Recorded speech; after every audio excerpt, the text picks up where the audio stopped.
కోనసీమ జిల్లాలో ONGC pipe line నుంచి భారీగా గ్యాస్ లీక్ అవుతుంది. మలికిపురం మండలం ఇసురుమండ వద్ద భారీగా గ్యాస్ లీకేజ్ అవుతుంది. దీంతో పెద్ద ఎత్తున మంటలు ఎగిసిపడుతున్నాయి. దాంతో ఓఎన్జీసీ అధికారులకు సమాచారం ఇచ్చారు గ్రామస్తులు.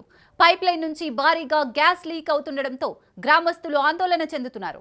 రాజోలు నియోజకవర్గం మలికిపురం మండలం ఇసురుమండ గ్రామంలోని ఓఎన్జీసీ బావి వద్ద మధ్యాహ్నం 12 గంటల సమయంలో పేలుడు జరిగిన క్రమంలో గ్యాస్ పైప్ లైన్ నుంచి ఈ లీకేజ్ సంభవించింది. భారీగా గ్యాస్ బయటకు వచ్చి గ్రామంలోకి వ్యాపించడంతో స్థానికులు భయాందోళన చెందుతున్నారు. గ్యాస్ లీకేజ్ అదుపు చేసేందుకు ప్రయత్నించగా భారీగా మంటలు ఎగిసిపడ్డాయి. ప్రస్తుతం గ్యాస్ లీకేజ్ ఆపరేషన్ కొనసాగుతోంది. ఇక్కడ పదే పదే గ్యాస్ లీక్ అవుతున్న సందర్భాలను గుర్తు చేసుకుని ఆవేదన చెందుతున్నారు. ఇది మరొక బ్లో అవుట్ కు దారి తీస్తుందేమోనని భయం గుప్పిట్లో ఉన్నారు కోనసీమ వాసులు. గతంలో పాషర్లపూడి వద్ద చోటు చేసుకున్న ఘటనను తలుచుకుంటున్నారు. రైట్గా ఇదే అంశానికి సంబంధించి మరిన్ని డీటెయిల్స్ మా ప్రతినిధి దత్తు అందిస్తారు. దత్తు, ప్రస్తుతం అంబేద్కర్ కోనసీమ జిల్లా ఇరుసుమండ వద్ద జరుగుతున్న ప్రమాదానికి సంబంధించి అధికార యంత్రాంగం చర్యలు చేపట్టింది. గ్యాస్ నడుపు చేయడానికి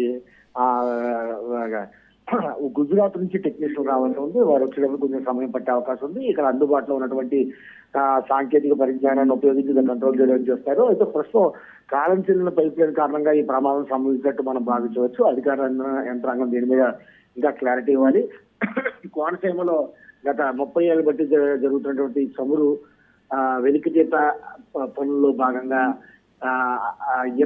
పెద్ద ఎత్తున కోనసీమ వ్యాప్తంగా పైప్ లైన్ వేశారు. 145 వరకు బావులు ఉన్నాయి. అందులో కొన్ని బావుల్లో గ్యాసు చమురు నిక్షేపాలు ఉన్నాయి. మరికొన్ని బావుల్లో కొద్దిపాటి స్వల్పపాటి ఉన్నాయని చెప్పి దీన్ని సీల్ చేసి వాల్వ్స్ పెట్టి వదిలేశారు. వీటి చుట్టుపక్కల ప్రాంతాల్లో కూడా రక్షణ లేదని చెప్పొచ్చు.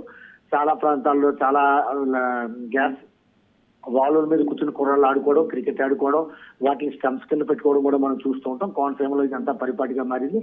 అయితే కాలం చెల్లిన పైపులు 20 సంవత్సరాలు దాటిన తర్వాత ఆ పైప్ యొక్క జీవితకాలం పడిపోతుంది. వాటిని మార్చకుండా అధికార యంత్రాంగం నిర్లక్ష్యానికి గురి చేస్తుందంటూ కోనసీమ వాసులు పెద్ద ఎత్తున 3 దశాబ్దాల నుండి కూడా ఆందోళన చేస్తూ ఉంటారు. ఇవన్నీ కూడా అధికార యంత్రాంగం కడితే వదిలిపెడుతుంది. గత 10 సంవత్సరాలుగా మాత్రం ఈ లీక్ లైన్లు అధికంగా ఉన్నాయని చెప్పొచ్చు. 2016-17 సుమారు ఒక సంవత్సరం అటు ఇటు కాలంలో కూడా పెద్ద ఎత్తున నగరం వద్ద ప్రమాదం చోటు చేసుకుంది. గ్యాస్ పైప్ లైన్ లీక్ అవడంతో 22 మంది వరకు చనిపోయారు. తెల్లవారుజాము ప్రాంతంలో ఇదే కాలం శీతాకాలంలో ఆ ప్రమాదం సంభవించింది. దానికి కారణం ముఖ్యంగా కాలం చెల్లిన పైప్ లైన్ నుండి గ్యాస్ పైప్ లైన్ లీక్ అయ్యి చుట్టుపక్కల ప్రాంతాలంతా వ్యాపించింది. తెల్లవారుజామున గ్రామాలు అలాగే చిన్న చిన్న ఊళ్ళలో తెల్లవారుజామున అధికంగా కూలీలు కావచ్చు, లేకపోతే పెద్దవాళ్ళంతా లేచి వచ్చి హోటల్ దగ్గరికి వస్తుంటారు. టీ కాఫీ టిఫిన్ చేస్తుంటారు. ఈ నేపథ్యంలో 5 గంటల ప్రాంతంలో అప్పట్లో హోటల్లో స్టవ్ వెలిగించడంతో ఒక్కసారిగా మంటలన్నీ వ్యాపిస్తుంటే 22 మంది కాలి మళ్ళీ మసైపోయారు. అలాగే అనేక మూగజీవాలు కూడా ప్రమాదానికి బాధపడ్డాయి. ఇదంతా రాష్ట్ర వ్యాప్తంగా కాదు, దేశవ్యాప్తంగా ప్రపంచవ్యాప్తంగా చాలా ఆందోళన కలిగించింది. దాని తర్వాత అధికార యంత్రాంగం కొద్దిపాటి చర్యలు చేపట్టింది. దాని తర్వాత యథారాజా తదాప్రదా కింద వదిలేసింది. ఈ నేపథ్యంలో భర్త సంఘటనలు చోటు చేసుకున్నాయి. గత కొద్ది రోజుల క్రితం యానంలో కూడా మనం చూడొచ్చు స్పష్టంగా. యానంలో గోదావరి సముద్రం కలిసే ప్రాంతంలో కూడా గ్యాస్ పైప్ లైన్ వచ్చింది. మన రాజమహేష్ లో కూడా కథనం ప్రసారం చేయడం జరిగింది. గోదావరి మధ్యలో గ్యాస్ లీక్ అవుతోంది, అధికార యంత్రాంగం చర్యలు చేపట్టలేదని. ఆ గ్యాస్ దాడికి సముద్రం గోదావరి కలిసే ప్రాంతంలో పెద్ద ఎత్తున దాదాపు 2-3 అడుగులు ఎత్తున నీరు కూడా పైకి వెదజల్లడం మనం చూసాం. ప్రస్తుతం ఇప్పుడు ఏదైతే ఇసుమండ వద్ద జరుగుతున్నటువంటి ఈ యొక్క ప్రమాదానికి సంబంధించి గ్రామస్తులకు అది కొద్ది కాలంగా అధికార యంత్రాంగానికి సమాచారం ఇచ్చామని చెప్తారు. గ్యాస్ పైప్ లైన్ లీక్ అవుతుంది, అక్కడికి స్మెల్ వస్తుంది, దుర్గంధభరితంగా మారుతుంది. అట్ ద సేమ్ టైం మేము గాలి పీల్చుకోవడానికి కూడా ఇబ్బంది అవుతుంది. ఉదరకోశ సంబంధిత వ్యాధులు ఉన్నవారు చాలా నానా అవస్థలు పడుతున్నారు. మీరు దీన్ని ఇలా నిర్లక్ష్యం చేస్తే కనుక ఖచ్చితంగా కొన్ని ప్రమాదానికి దారితీసే అవకాశం ఉందని చెప్పి అధికార యంత్రాంగం ఏదైతే ఓఎన్జీసీ గెయిల్ వంటి సంస్థలు అక్కడ కార్యకలాపాలు నిర్వహిస్తూ ఉంటాయి వారికి సమాచారం ఇచ్చినా సరే వారు నిర్లక్ష్యం చేశారని చెప్పొచ్చు. ఎందుకంటే ఈ రోజు మధ్యాహ్నం నుండి పెద్ద ఎత్తున గ్యాస్ పైప్ లైన్ ద్వారా లీక్ అవడం, చుట్టుపక్కల వ్యాపించడం, ఇప్పుడు అది మంటల వరకు దారి తీయడం వరకు జరిగిందంటే ఖచ్చితంగా అధికారుల నిర్లక్ష్యం ఉందని చెప్పొచ్చు. మరోవైపు దీన్ని కంట్రోల్ చేయడానికి అధికార యంత్రాంగం మనకు తెలుస్తున్న సమాచారం ప్రకారం అధికారికంగా చెప్పకపోయినా 24 గంటల వరకు పట్టే అవకాశం ఉంది. ఈ లోపుగా గ్యాస్ కట్టేటువంటి ప్రాంతాలకి మంటలు వ్యాప్తి చెందాయనే భయం కూడా కోనసీమ వాసుల్లో ముఖ్యంగా ఉంది. దీనికి పక్కనే దగ్గర 10-12 కిలోమీటర్ల దూరంలో గ్యాస్ రిఫైనరీ నగరం అనే ఒక గ్రామం ఉంది. ఆ గ్రామంలో గ్యాస్ రిఫైనరీ ఉంది. ఈ కోనసీమలో ఉన్నటువంటి 145, 146 బావులకి సంబంధించిన లింకప్ అంతా కూడా నగరానికే ఉంటుంది. ఈ పైపుల ద్వారా ఈ యొక్క గ్యాస్ బావుల నుండి నగరంకి చేరుకుంటుంది. అక్కడ దాన్ని శుద్ధి చేసి దాన్ని ఆయిల్ గాను గ్యాస్ గాను విడదీసి చేస్తూ ఉంటారు. ఈ నేపథ్యంలో అక్కడికి వెళ్ళడానికి ఈ ప్రమాదం సంభవిస్తే ఊహించిన విధంగా నష్టం జరిగే అవకాశం ఉంది. ప్రస్తుతం అయితే కనుక అధికార యంత్రాంగం ఈ యొక్క మంటలను అదుపు చేయడానికి, అలాగే గ్యాస్ ని ఏదైతే పైప్ లైన్ లీకేజ్ వస్తుందో ఆ పైప్ లైన్ కట్ చేసి మరొక పైప్ లైన్ యాడ్ చేసి అక్కడ ఒక వాల్వ్ వేయవలసి ఉంటుంది. దానికోసం అధికార యంత్రాంగం చర్యలు చేపడుతుంది.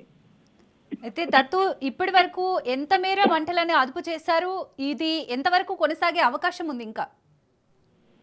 ప్రస్తుతం మంటలను అదుపు చేయడం అంటే గనక దీన్ని అదుపు చేయడానికి ముందు ఫస్ట్ ఈ pipe line gas pipe line repairing అనేది చాలా కష్టసాధ్యమైన విషయంగా చెప్పుకోవచ్చు. ఎందుకంటే పొద్దు పైప్ లైన్ దగ్గరికి వెళ్ళడానికి అవకాశం ఉండదు. వెళ్ళడానికి ఏ సిబ్బంది దేర్ చేయరు. దానికి నిపుణులు ఉంటారు. ఆ నిపుణులు మాత్రమే అక్కడ వెళ్ళగలరు. ఫస్ట్ ఆ నిపుణులు రావాలంటే ఇక్కడ మన వాళ్ళు అందుబాటులో ఉన్నారని, లేకపోతే ఎక్కడి నుంచి రావాలి, ఎక్కడి నుంచి వస్తే వారు ఇక్కడికి చేరుకోవడానికి ఎంత సమయం పడుతుంది, ఎట్ ద సేమ్ టైం అది కంట్రోల్ చేయడానికి అదే ప్రాంతంలో అటు ఇటు గొయ్యి తవ్వి ఆ పైపుని కట్ చేసిన పైప్ లోంచి వస్తున్న ఏదైతే ఇన్పుట్ ప్రెజర్ వస్తున్న పైప్ లైన్ లోంచి గ్యాస్ ని మరొక వైపు ట్రాన్స్ఫర్ చేయాలి. ట్రాన్స్ఫర్ చేసిన తర్వాత దానికి మన ఇంట్లో ప్లంబింగ్ మాదిరిగా ఏదైతే రెండింటికి జాయింట్ కలుపుతారో ఆ విధంగా ఒక వాల్వ్ పెట్టాలి. ఆ వాల్వ్ పెట్టాలంటే ఆ యొక్క యంత్రాంగం ఆ యంత్రాలు మన దగ్గర ఉండాలి. ప్రస్తుతం దగ్గర అందుబాటులో ఉన్నారో లేదో తెలియదు. బయటకు వస్తున్నటువంటి ఫైర్ అవుతున్న గ్యాస్ అంతా కూడా ఆ చుట్టుపక్కల గ్యాస్ లీక్ అయినట్టుగా ఫైర్ అయిపోతుందని మనం భావించవచ్చు. ఎందుకంటే ప్రస్తుతానికి ఉన్న అంటే అది ఆ పైప్ లైన్ లో పెద్దగా ప్రెజర్ లేదనే చెప్పుకోవచ్చు. యాక్చువల్ గా బ్లోఅవుట్ అయితే గతంలో పాటలపూడిలో జరిగినటువంటి బ్లోఅవుట్ లో 160 అడుగుల ఎత్తు మేర మంటలు వెళ్తున్నాయి.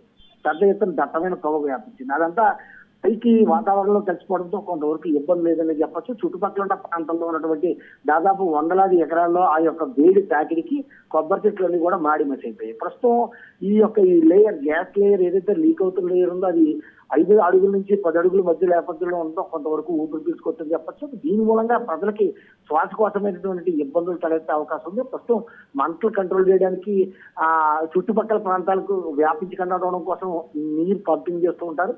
మంటలు ఆపాలంటే మాత్రం దానికి బ్లాస్టింగ్ అంటే ఒక బాంబును ఉపయోగించి ఆక్సిజన్ అంతా గ్రహించిన తర్వాత యాక్చువల్ గా మనం మంట మండాలంటే ఆక్సిజన్ ఉపయోగించాలి, ఆక్సిజన్ ఉండాలి.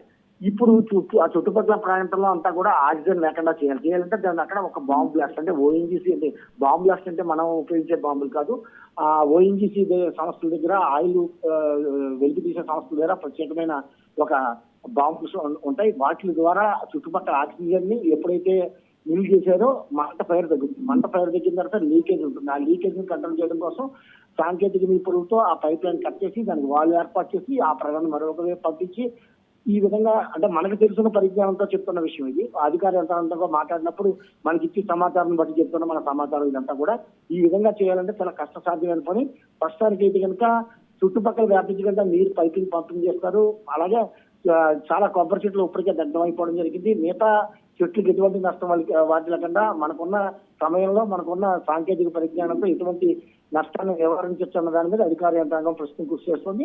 ముఖ్యంగా ఈ పైప్ లైన్ కి సంబంధించిన ఇన్లెట్ అవుట్లెట్ అంటే ఇన్పుట్ ఈ పైప్ లైన్ కి గ్యాస్ ఎక్కడి నుంచి వస్తుంది, ఎక్కడికి వెళ్తుంది, వచ్చి దగ్గర ముందు బంద్ చేయాలి. ఏదైతే నింపుకుంటుందో ట్యాంక్స్ ఎక్కడైతే నింపుకుంటాయో వాటి దగ్గర బంద్ చేయాలి. వాటిని బంద్ చేసినట్టు అధికార యంత్రాంగం చెప్తుంది. ప్రస్తుతం అయితే కనుక దీన్ని కంట్రోల్ చేయడానికి తమ వంతు శక్తివంతం లేకుండా కృషి చేస్తాం, సాధ్యమైనంత త్వరలో చేస్తామని చెప్తున్నారు. కానీ మనకున్న అంచనాల వరకు ఒక 24 గంటల వరకు పట్టే అవకాశం ఉందని చెప్పచ్చు. Right, thank you Dattu.